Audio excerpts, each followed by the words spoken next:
Tidak ada yang nanya nih. Halo? Pak, izin bertanya, Pak. Izin Iya. bertanya lagi. Iya, iya, monggo. Em, Kenapa pembelajaran di Indonesia ini kebanyakan masih menggunakan teori behaviorism? Oke, seperti saya sampaikan tadi, akan terjadi degradasi eh, apa pekerjaan yang sangat luar biasa. Banyak lembaga atau pekerjaan yang akan banyak pengangguran, maksud saya begitulah ya. Pak Menteri pun sudah memberlakukan, misalnya beliau sebagai seorang penggagas dan penemu aplikasi digital, apa jadinya kalau memang semuanya digitalisasi gitu? Apa yang dilakukan oleh guru-guru sekolah gitu? Era sekarang Anda pun sekarang sudah bisa belajar di internet apapun yang Anda mau. Kalau saya jadi menteri mungkin nggak perlulah ada sekolah. Sekolah hanya sebagai regulasi, semacam pemberi sertifikasi, semacam kayak MUI itu lembaga sertifikasi halal begitu ya. Kalau anak memang sudah lulus, sudah mampu dan berkualifikasi sesuai dengan jenjang akademik tertentu ya, kenapa dipermasalahkan dari mana dia belajar? Nggak perlu. Itu teori humanistik begitu, bahwa ilmu itu bisa didapat di mana saja. Dan sekarang memang sudah terjadi gitu. Jadi humanistik sudah memperkirakan bahwa kemandirian keilmuan itu bisa didapat oleh seorang dari manapun dia. Apa jadinya kalau memang humanistik akan berlaku ya?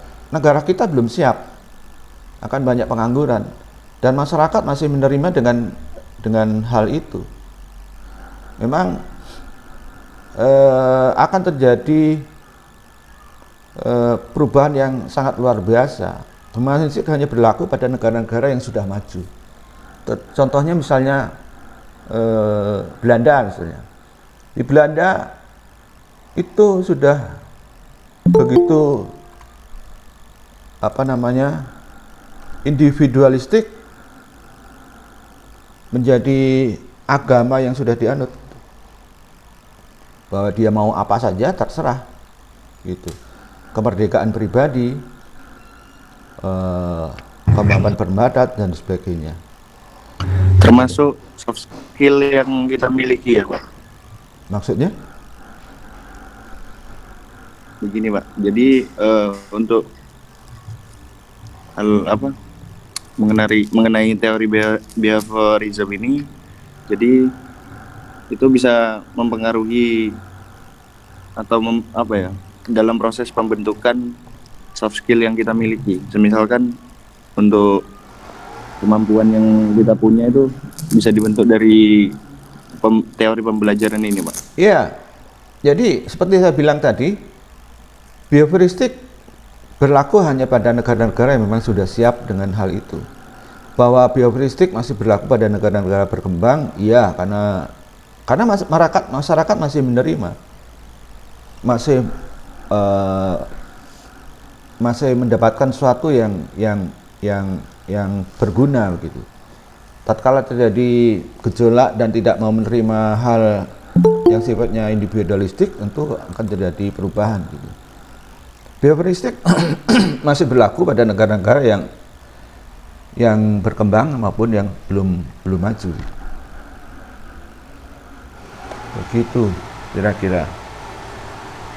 Soft skill seperti yang Anda bicarakan itu memang perlu dilatih. Artinya apa? Dilatih artinya ada peran orang lain untuk melatih. Tapi ada orang yang tidak perlu dilatih, tapi dari melihat, dari lingkungan, seperti yang Anda bilang bahwa genetik dan lingkungan itu berpengaruh, tanpa belajar pun dia akan belajar dari lingkungan yang ada. Maksud saya terhadap perkembangan zaman sekarang, era zaman sekarang, ada perubahan gradasi dari behavioristik ke humanistik.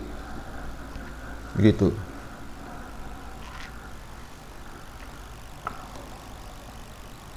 Ayo, silakan ada yang lain lagi atau dilanjutkan monggo. Ya Pak, saya mau bertanya.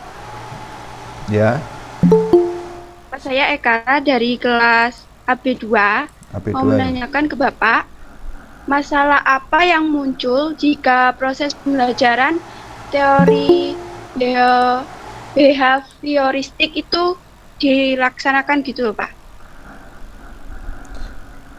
Dilaksanakan. Ya, sekarang kan masih berlaku bioheuristik di seluruh jenjang pendidikan dari SD, SMP, SMA sampai perguruan tinggi. Masih berlaku. Jadi kita masih berubah, bergradasi, tidak frontal radikal perubahannya, tapi pelan-pelan pasti bahwa perubahan akan terjadi. Era digital memungkinkan hal itu, bahwa Anda belajar tanpa guru bisa.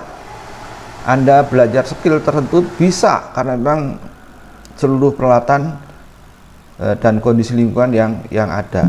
Sekali lagi itu terjadi karena memang didukung oleh kemampuan finansial dan daya dukung sarana prasarana yang ada. Ya, negara belum berkembang ya belum tentu bisa, masih memerlukan behavioristik, membentuk perilaku, membentuk soft skill, membentuk keterampilan. Negara berkembang masih memerlukan behavioristik. Kenapa? Ya karena peralatannya belum ada, teknologinya belum ada. Jadi seperti saya bilang tadi bahwa hanya negara maju atau daerah-daerah tentu, kota yang sudah maju secara finansial, daya dukung sarana prasarana, yang akan mencoba untuk berubah dari individual ke dari komunal menjadi individual. Ya sekarang sudah mulai terjadi dari belajar secara kelompok menjadi belajar secara individual.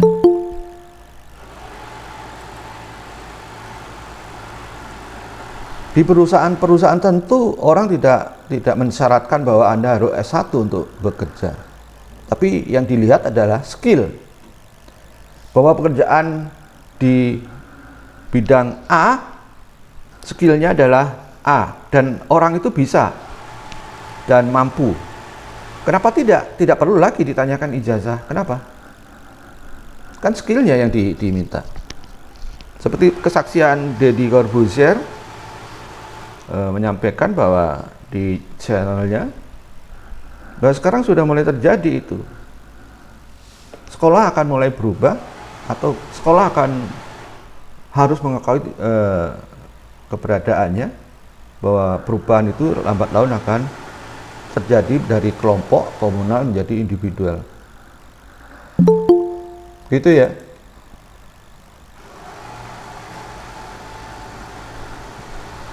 Gimana, siapa yang tanya tadi?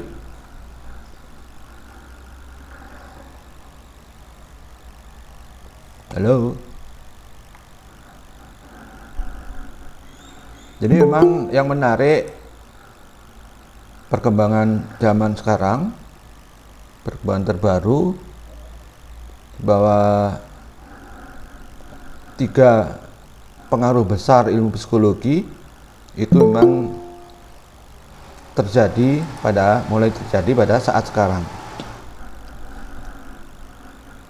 Psikoanalisis yang lebih mengedepankan ilmu jiwa dalam dan perilaku yang ada di dalam, kemudian terwujud dalam perilaku fisik kaitannya, kemudian behavioristik, kemudian humanistik. Behavioristik perilaku dampak, humanistik individual.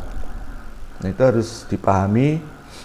Ramalan dari pakar-pakar terdahulu sudah mulai nampak terjadi, bahwa peran teknologi mendukung terhadap perkembangan ilmu dan perkembangan zaman sekarang. Itu kira-kira ada yang tanya lagi?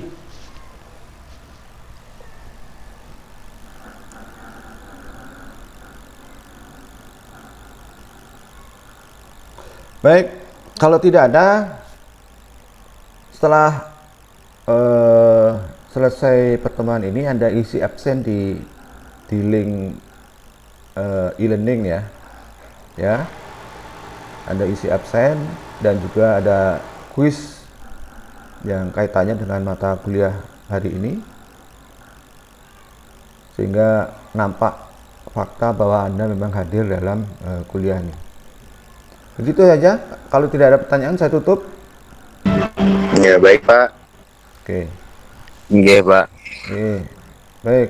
Iya bang. Saya kira saya tutup. Wabillahi taufiq wal hidayah. Assalamualaikum warahmatullahi wabarakatuh. Waalaikumsalam warahmatullahi wabarakatuh. Waalaikumsalam.